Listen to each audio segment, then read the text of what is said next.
Louvado seja o nome do Senhor.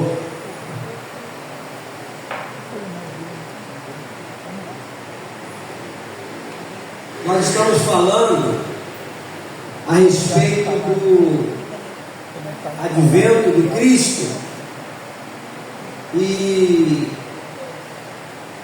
isso é importante nós tomarmos conhecimento das coisas que antecederam a chegada do nosso Senhor Jesus Cristo por profecias, não é? Não foi só uma, porque desde quando o homem peca, lá no Jardim do Éden, Deus já profetizou. Você vê isso lá em Gênesis capítulo 3, versículo 15, que da mulher nasceria aquele que pisaria a cabeça da serpente. Então, ao longo dos anos, Deus já vinha anunciando a vinda de Cristo. E houve um homem chamado João Batista, que ele veio como precursor. O que é isso, precursor? O que precede, né? O que anuncia, o que fala a respeito de algo que vai acontecer, né? Indica a vinda ou acontecimento. Então João Batista foi essa pessoa.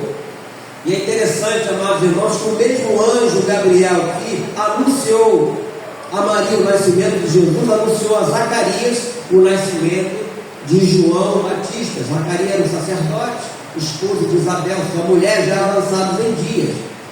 Mas o ponto de partida aqui é o livro de João. Abra aí, Evangelho de João, capítulo 1.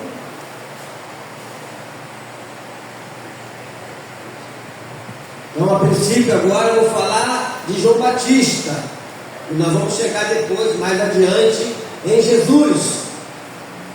João, fique de pé, por favor. João capítulo 1, a partir do versículo de número 6. Que diz: houve um homem enviado por Deus, cujo nome era João. Este veio como testemunha para que testificasse a respeito da luz, a fim de todos virem a crer por intermédio dele. Ele não era luz, mas veio para que testificasse da luz, a saber, a verdadeira luz que vinda ao mundo ilumina a todo homem. Até aí, querido Deus, eu te louvo, te bendigo para a leitura da tua palavra. Fale, querido Deus, aos nossos corações. Nos ajude nessa compreensão e entendimento. Me ajude também, ó Deus amado, como teu arauto, que eu não acrescente nada e não tire nada do que está escrito aqui, mas tudo que eu falar, tudo que eu fizer, seja para a honra e glória do nome santo do nosso Senhor e Salvador Jesus Cristo. Que todos amém? Podem sentar, queridos. Deixa eu olhar a palavra aqui.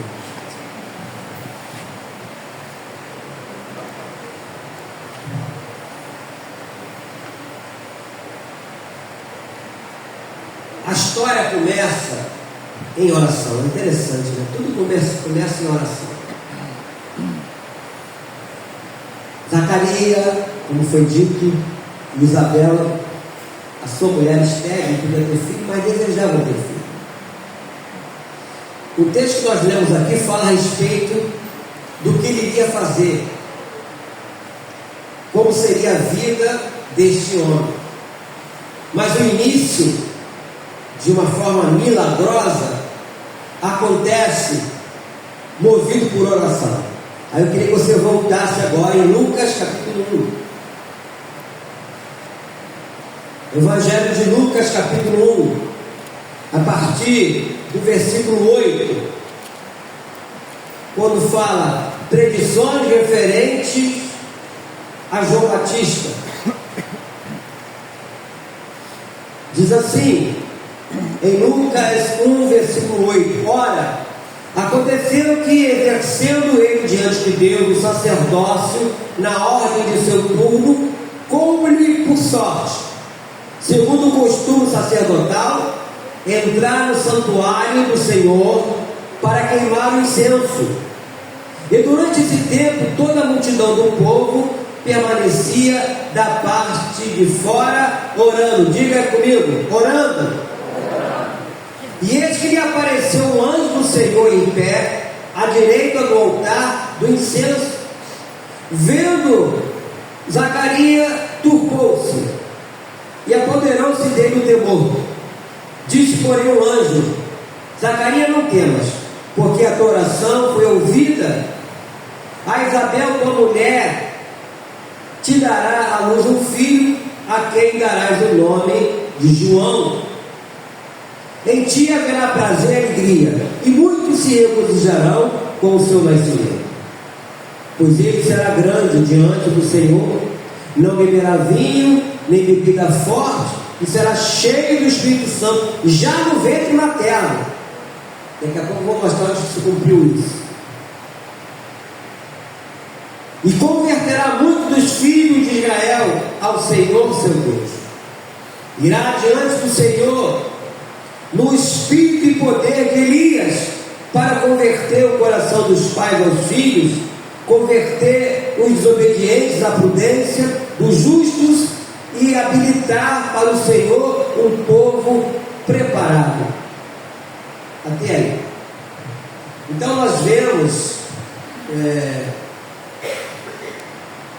falando a respeito de como seria esse menino ainda no ventre materno. E aonde se cumpriu essa profecia aqui, pastor? No versículo 15, que ele seria cheio do Espírito Santo. Aí mesmo nesse capítulo, pula o versículo 39. Diz assim: naqueles dias, dispondo-se Maria, foi apressadamente à região montanhosa, a uma cidade de Judá. Entrou na casa de Zacarias e saudou Isabel. Ela era prima de Isabel. Ouvindo a saudação de Maria, ela estava grávida já de 6 meses, Isabel. A criança lhe estremeceu no ventre. Então Isabel ficou possuída de quê? Do Espírito Santo. Então já lá no ventre de Isabel, João Batista bebê já era cheio do Espírito Santo. Aí no caso aqui, Isabel exclamou em alta voz: bendita és tu entre as mulheres, e bendito o fruto do teu ventre. E de onde me provém que me venha visitar a mãe do meu Senhor?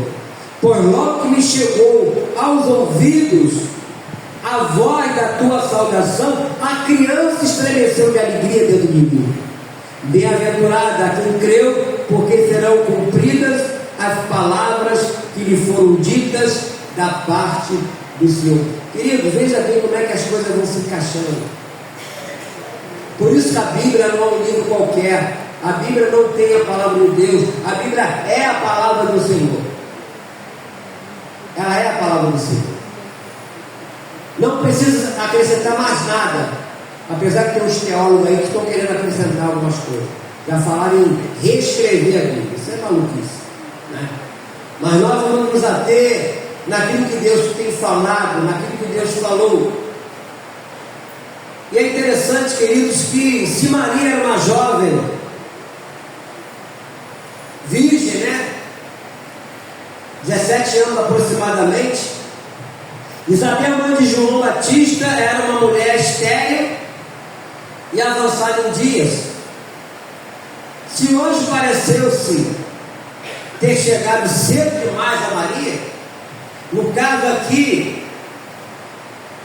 de Isabel, porque chegou cedo porque Maria não era casada ainda com José.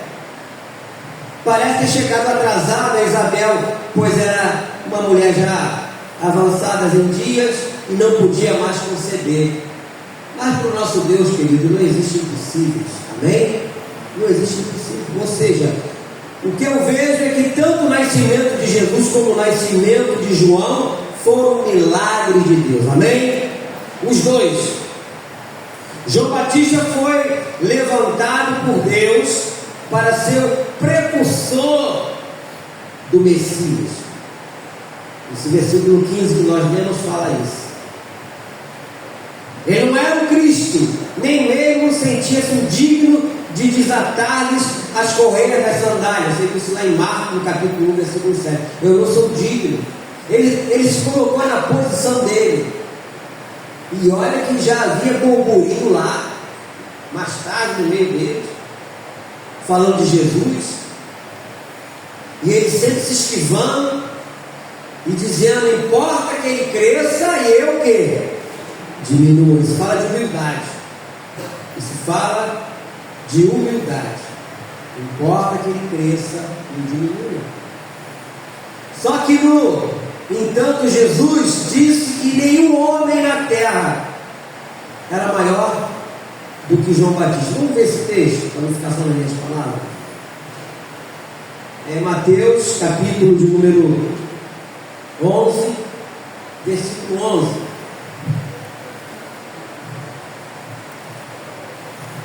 Mateus, capítulo 11, no versículo 11. Vocês acharam a lei? Olha o que, vamos ler junto. Em verdade vos digo, entre os nascidos de mulher, ninguém apareceu maior do que João Batista, mas o menor no reino dos céus é maior do que ele. E olha que João Batista não fez um milagre sequer. O ministério dele foi 6 meses. O ministério de João Batista foi pregar arrependimento somente. A missão dele foi essa. Aí você olha para os profetas chamados na Bíblia, os profetas maiores, tipo Elias, Eliseu, né? Em que você vê as coisas acontecerem na vida desses homens, através deles, obviamente, Deus fazendo por meio desses homens. E João Batista foi fiel até a morte, uma morte cruel, porque ele foi decapitado por não concordar com a justiça, com o erro. Então João Batista foi um homem humilde, corajoso e cheio de quê? Do Espírito Santo. Então, como eu falei, o seu nascimento foi um milagre, a sua vida foi um exemplo e a sua morte um testemunho. Qual o testemunho de João Batista? Qual foi esse testemunho? Ainda no livro de Mateus, vamos pular para o capítulo 14. Eu creio que nós tiramos lições disso, porque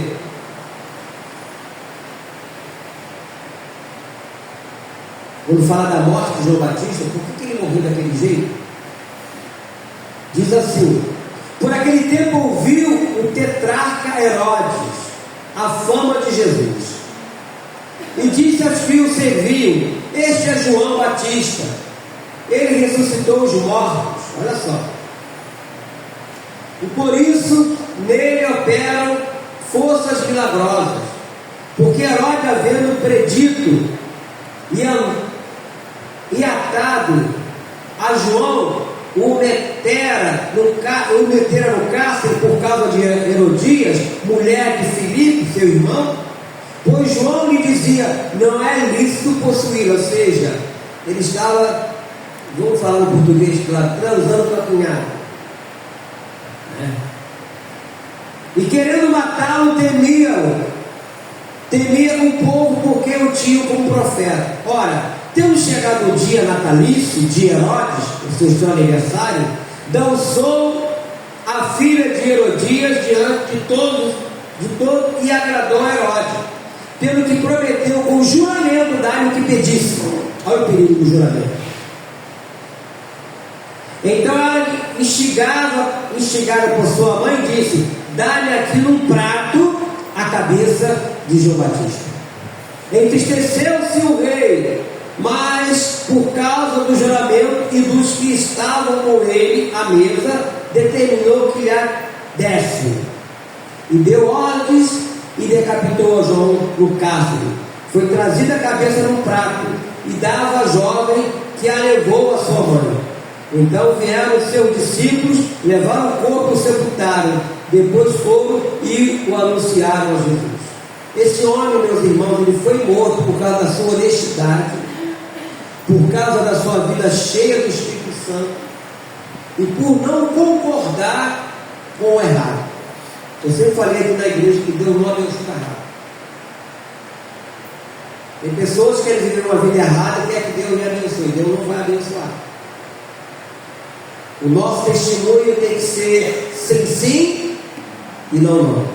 Nós não podemos concordar com a injustiça. Não podemos ser injustos.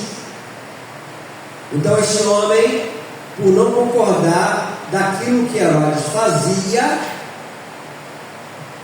Herodes ficou irritado.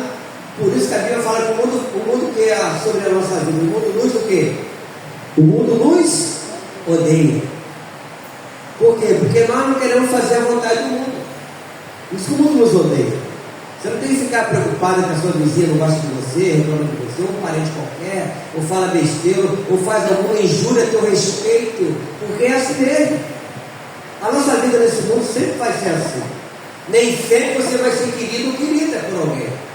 Vai ter alguém que vai se levantar contra você, muitas vezes até dentro da própria casa, porque o mundo nos odeia, você não concorda com aquilo, você não aceita aquela coisa errada. E até mesmo às vezes no trabalho, por você não concordar com as coisas erradas, você é jogado por escanteio.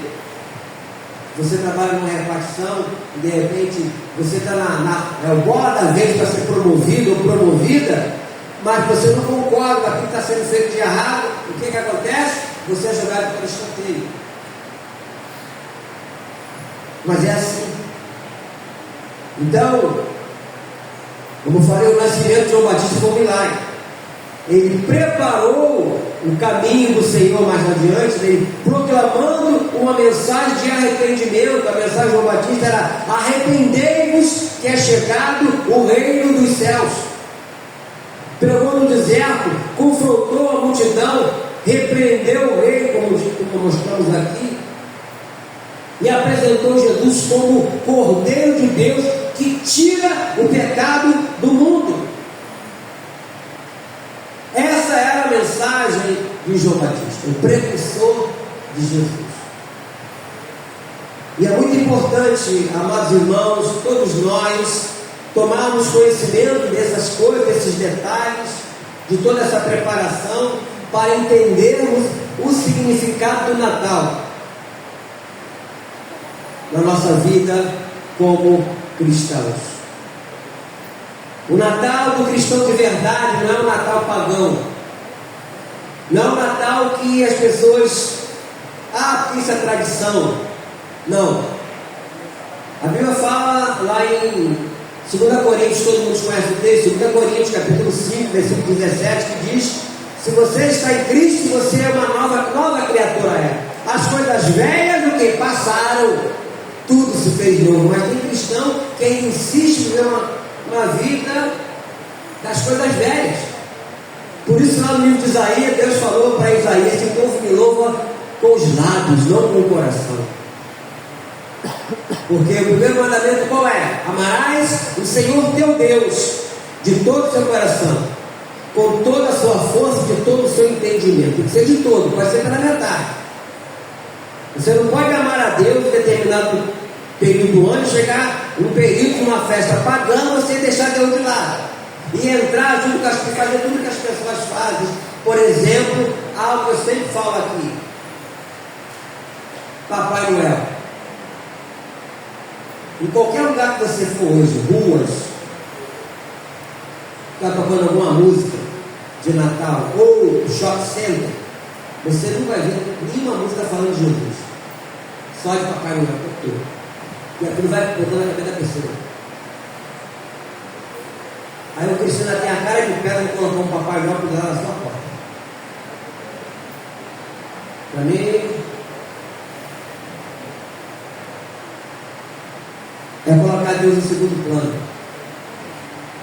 O nosso testemunho tem que ser o testemunho de cristão. Eu sempre falei aqui que eu sou cristocêntrico, não abro mão disso. Porque foi Ele que me tirou lá das trevas. Não foi o Papai Noel.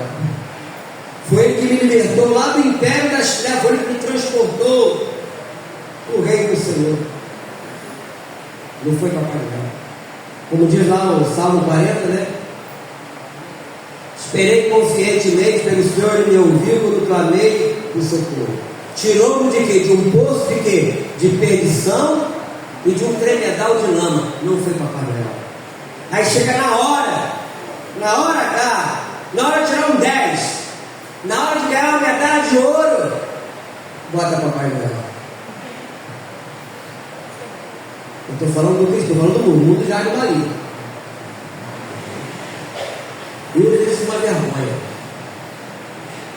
Porque a mente dessa pessoa está impregnada com as coisas do mundo. Uma festa pagã. Essa data não é a data verdadeira, mas já que vamos falar e vamos comemorar, por que não comemorar como cristão?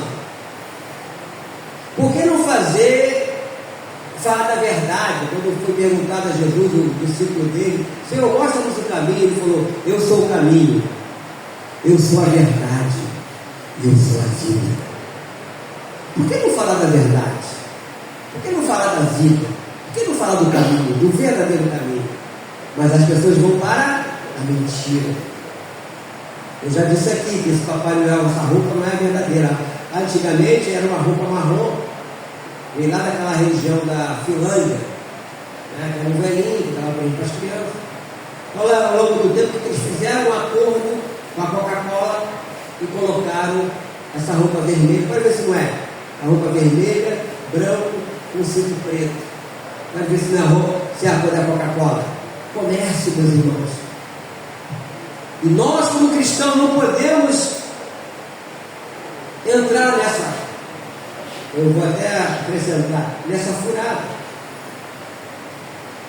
O que acontece numa época dessa? As pessoas ficam ansiosas. Na sexta-feira à noite, nós fizemos um culto ali na varanda.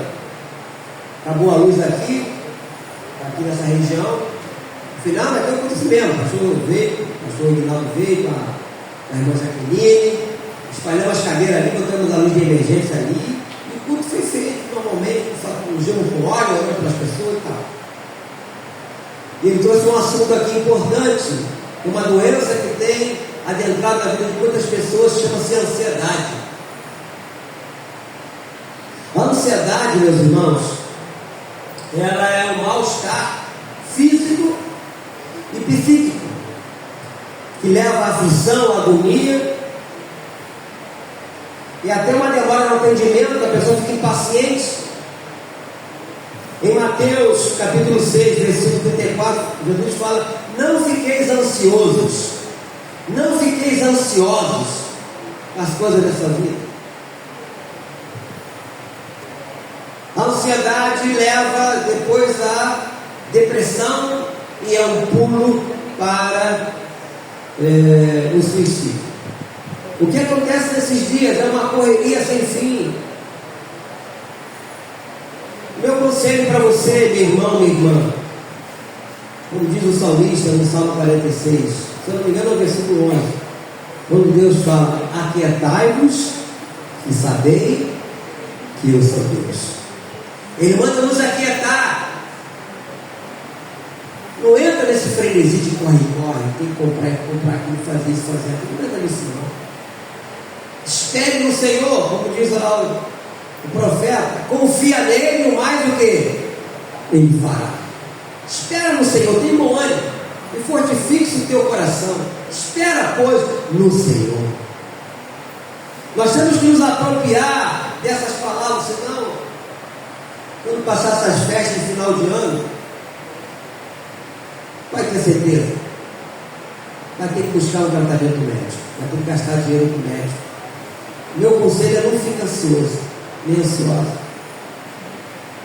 E até porque, abra comigo agora no livro de Romanos.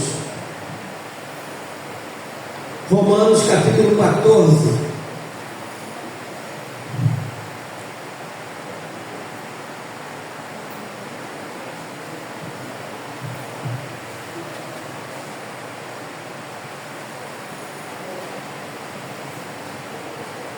Vocês acharam? Romanos 14, você vai ler junto comigo o versículo de número 17.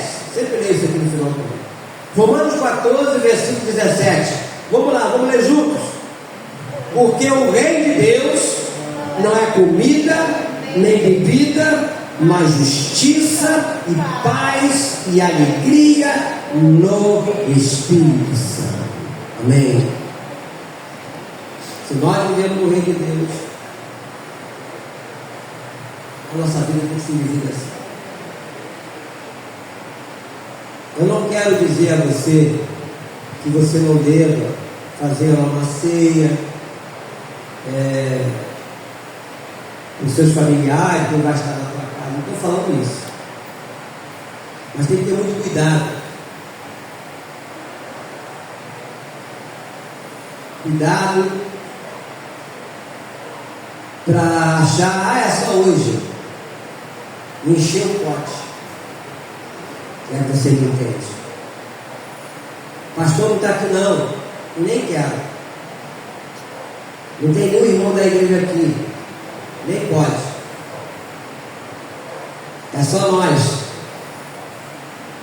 Aquela mesma pessoa que vai te oferecer uma bebida, ela vai apontar o teu ralo, crente. Vai ser usada pelo diabo para te acusar, o acusador. O meu conselho é que você não entre nessa. Que você se mantenha firme como um servo e uma serva do Senhor. E não permitir que essa ansiedade que domine o mundo inteiro e faz com que as pessoas já comecem o ano 2025 endividados. Porque afinal de contas tem que dar presente, se não der presente, como se o mundo fosse acabar. Se você puder, meu irmão, dar presente, compre dele, mas não se endivida não. Não estoure lá o seu cartão de crédito, não faça isso. Ore a Deus e peça a Deus para te dar domínio próprio. Porque muitos nessa hora perdem o domínio próprio.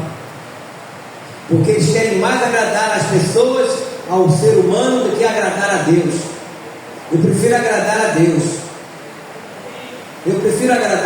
Porque é Ele que vai estar comigo os 365 dias do ano de 2025. Quando Ele fala lá em Mateus capítulo 28, versículo 20: e eu estarei convosco todos os dias, até a consumação do século. Não é o Papai Noel, não é os presentes que eu vou dar para alguém. Posso até dar, mas não é isso que vai garantir. Quem vai garantir é Deus. Se nós estamos aqui hoje, já no final do ano, porque durante o ano inteiro foi Deus que nos guardou, amém? Foi Ele que nos guardou, foi Ele, apesar das lutas, dos problemas, das dificuldades, foi Ele que esteve comigo e contigo, foi Ele. Então as pessoas ficam mais preocupadas em agradar as pessoas, outras pessoas, do que agradarem a Deus. Porque até aquelas pessoas que de repente você vai agradar, no decorrer do ano possa te causar uma decepção muito grande. E tem acontecido isso. Quantos que nesse final de ano não vão estar juntos, não vão estar nem se falando? Porque no meio do ano houve um aborrecimento, houve uma confusão, houve alguma coisa, e que essas pessoas ficaram chateadas, mesmo você tentando se reconciliar com ela, pedindo perdão a ela, elas aceitaram de boca, mas não de coração, e não vou aparecer para dar um abraço em você, até porque existe uma hipocrisia muito grande nessa época de Natal, quando as pessoas falam Feliz Natal, mas no dia seguinte, qualquer coisa que você fizer, já está dizendo um monte de palavrão. Mas onde você falou Feliz Natal, mas hoje está me xingando? Vai ver se não é assim, porque eu sou tudo de boca para fora, não é de coração. Então nós temos que trazer para dentro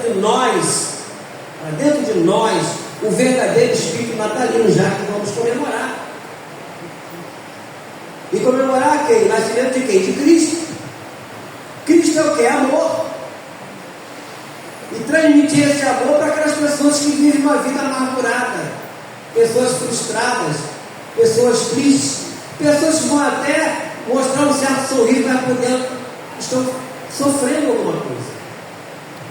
E cabe a nós, que Jesus falou que nós devemos ser luz, a luz tem que brilhar, e sal tem que salgar. Nós temos que ser essas pessoas na vida de outras pessoas. Fomos chamados para isso. Esse é o entendimento que eu tenho dos filhos de Natal. Não entrar na onda do que a televisão anuncia, as propagandas falam, e nos impulsiona a comprar. Não a glutonaria, porque acabamos de ver aqui que o reino de Deus não é comida, não é bebida, mas justiça, paz e alegria no Espírito Santo. Não um copo de bebida que vai me deixar mais ou menos, que vai trazer alguma coisa boa para mim.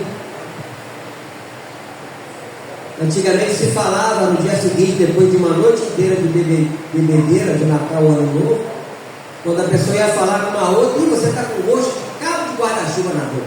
Quem já viu isso? Gosto de cabo de guarda-chuva? Eu nunca lambi o cabo de guarda-chuva, você já lambeu? Ressaca, passando mal, e por aí afora vai. Isso não é o espírito de Natal.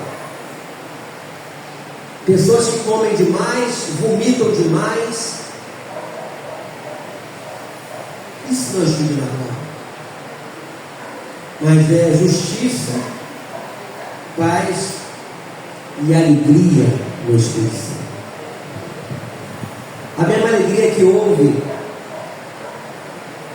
na vida de Isabel, quando Maria vai saudá-la, e ela grávida de 6 meses, a criança estremece no seu ventre, cheia do Espírito Santo, João Batista.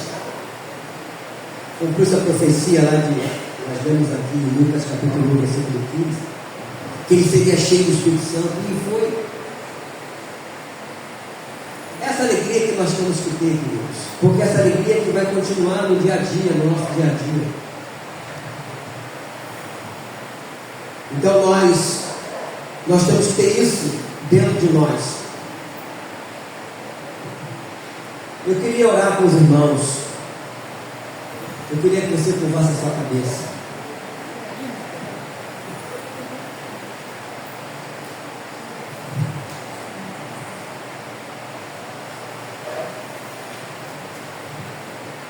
Amado Deus, Pai Celestial,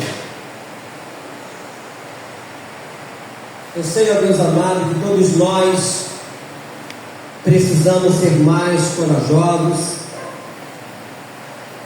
em assumirmos, ó Deus amado, uma postura firme, um desafio de proclamar Cristo e vivermos para Ele, Deus.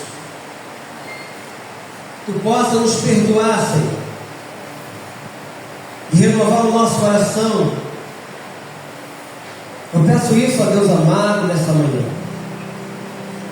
Nos ajude, ó Deus, para que não fiquemos ansiosos, muito ansiosos durante esses dias. Nos dê, Deus amado, domínio próprio. Faça com que a nossa vida seja uma vida vivida debaixo do temor do Senhor. Que a nossa vida, ó Deus amado, seja cheia do Teu Santo Espírito, como foi João Batista, ainda no ventre de sua mãe Isabel. Então, Deus, tenha misericórdia de nós, que possamos ter equilíbrio naquilo que vamos fazer durante esses dias. Nos ajude também, ó Deus, para que não sejamos precipitados em comprar coisas desnecessárias, porque afinal de contas, a propaganda sempre é essa, tem que comprar. Mas que possamos começar o ano de 2025, ó Deus, sem termos as nossas contas comprometidas, porque não pensamos bem quando nos deixamos ser levados pelo argumento e pela propaganda que chega até nós, mesmo através dos meios de comunicação. Então, Deus, guarde a nossa mente, guarde o nosso coração. Seja conosco durante esses dias, e que a Tua paz e a alegria estejam sobre nossas vidas, para que possamos transmitir sobre a vida daqueles que não Te conhecem. Te pedimos isso, ó Deus, no nome santo do nosso Senhor e Salvador Jesus Cristo. Que todos, amém? Fique de pé. Vamos cantar essa canção que nós costumamos cantar sempre. Nas estrelas vejo a Sua mão, e no vento ouço a Sua voz. Deus domina sobre a terra, o que Ele é pra mim. Eu sei o sentido do Natal.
acabar essas festas, tira tudo, guarda tudo e coloca lá na gaveta. Jesus não. Jesus não. Hebreus capítulo de número 13, versículo 6, 5 e 6. Ele diz que nunca te deixarei, nunca, jamais te abandonarei. Esse é o nosso Senhor, que vai estar comigo e vai estar com você. Amém? Querido Deus, obrigado, Senhor, pela certeza que temos da tua palavra. Palavra não somente lida, mas vivida. Palavra expressada, Deus amado, no nosso dia a dia, com a tua presença em nossas vidas. Obrigado, Senhor, pelo teu grande amor por nós. Obrigado a Deus, porque antes nós ouvíamos falar do Senhor, hoje nós te conhecemos. Então, Senhor, muito obrigado mesmo. Leva-nos em paz aos nossos lares, conduza-nos, ó Deus, com a tua paz, proteção e segurança. Que o nosso dia seja um dia vivido na tua presença. E que Deus Pai, Deus Filho, Deus Espírito Santo te abençoe e te guarde e te dê a paz, amém? Que Deus nos abençoe rica e abundantemente. Não se esqueça que o nosso Deus é um Deus bom todo tempo. Esqueça de passar aí no bazar do